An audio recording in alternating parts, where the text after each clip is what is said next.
They say if you want to feel safe, you lock your doors. Thick bolts, silent alarms, curtains pulled tight against the night. That's what she believed too. But what she learned, slowly, painfully, was this. Real danger doesn't come from the doors you lock. It comes from the one you never even think to lock. And by the time she realized that, it was already standing open.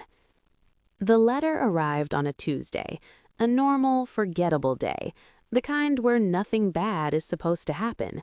No return address, no familiar stamp, just my name written carefully, like the sender wasn't in a hurry. I didn't open it right away. People who survive betrayal learn one thing early: curiosity can be dangerous. Still, when I finally unfolded the paper, a faint smell rose into the air. Jasmine, my mother's favorite scent. My hands began to shake. Inside, there was only one sentence. You left it open. Nothing else. No signature, no explanation. I laughed to myself and tried to brush it off. A prank, I thought. Someone bored, someone cruel. But my eyes drifted, without permission, toward the hallway, toward the door, the one I never locked. 3 years earlier, I had walked out of my marriage with one suitcase and whatever dignity I could carry. Everyone believed my husband had left me. That version of the story was easier for them to accept. The truth was uglier. He hadn't cheated, not exactly. He had watched, listened, recorded my words, shared my private thoughts with people I didn't even know existed. When I found the hidden recorder behind our bedroom mirror, he cried. He said it was for my protection. That night, I packed my bag and left. New city, new number, new life. Everything changed, except one habit. I always left one door unlocked, because fear, I told myself, would not control me.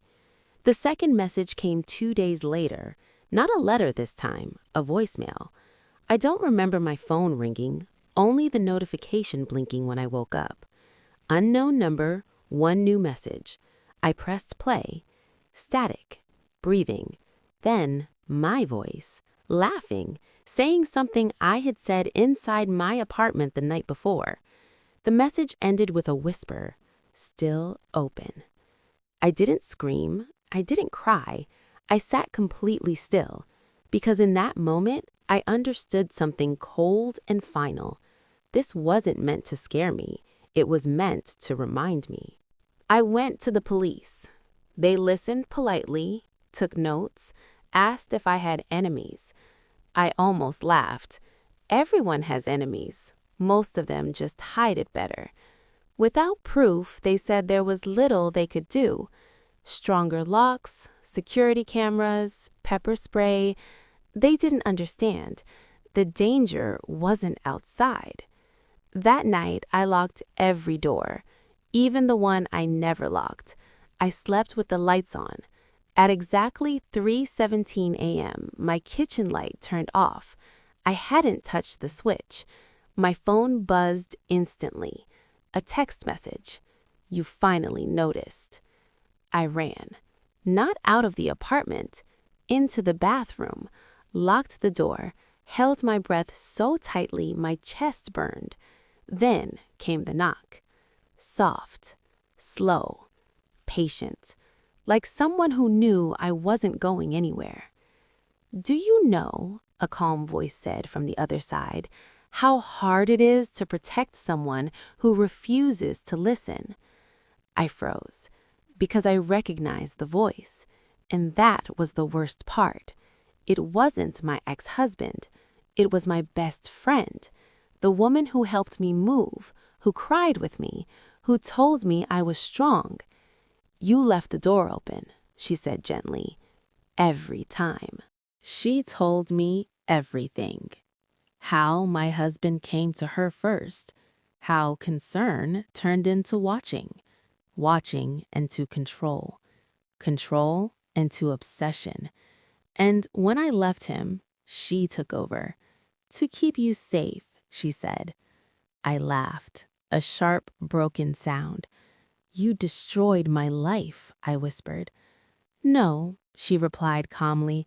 I organized it. What neither of them knew was that I had learned how to survive quietly. Weeks earlier, I had felt it. The timing, the sounds, the way my thoughts felt anticipated. So I installed my own camera, hidden, silent, pointed at the door I never locked, and I let it stay open. When the police arrived, they didn't find a frightened woman. They found evidence. Recordings, messages, confessions spoken by people who thought they were invisible. My best friend was arrested that night. My ex-husband the next morning. She moved again, a new city, a new apartment. Now every door locks automatically, except one, the door inside her, the one that learned this truth. The most dangerous people are not strangers. They are the ones who claim to protect you while quietly stealing your freedom. And this time, she is watching back. That was her story. So now I ask you, how did this story make you feel? Did you see the twist coming? Share your thoughts in the comments. And if you enjoy dark psychological stories like this one, make sure to like, subscribe, and turn on notifications because the next story might feel even closer to home.